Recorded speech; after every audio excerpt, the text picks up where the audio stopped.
sa nalalapit na digmaan sa pulang araw. Malapit na rin nating makilala si Colonel Yuta Saito, ang Japanese official nung panahon ng giyera at gagampanan nito ni Dennis Trillo.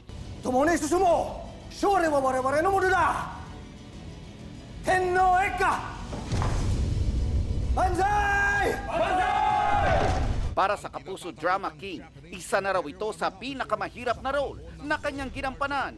Workout ang preparation ni Dennis para maging kapani-paniwala ang pagganap niya bilang isang sundalo. Dagdagan pa ng pagsasalita ng Old Japanese language. 天皇陛下のために Iba yung sakit sa utak nung pagbuo ng character. Katuwang daw ni Dennis ang mga language translators na nagtuturo sa kanya ng Nihongo habang nasa set.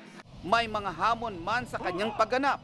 Madali na raw para kay Dennis ang pagkalas sa karakter. Nanonood ako ng mga nakakatawang videos sa biyahe pa uwi hanggang makatulog ako para, alam mo yun, puro positive energy yung madala ko sa bahay. Pagkatapos ng taping, pagkatapos ng eksena, parang ang bilis ko siyang i-switch off dahil para ako nag-e-exam na natapos na, pass your papers na, and pumasa ka with flying colors. Kaya doon pa lang, hindi ko na siya nadadala. Kumaga positive energy na yung nakukuha ko doon dahil kumaga rewarding yung pakiramdam na nagampanan mo lahat ng mga task mo ng araw na yun.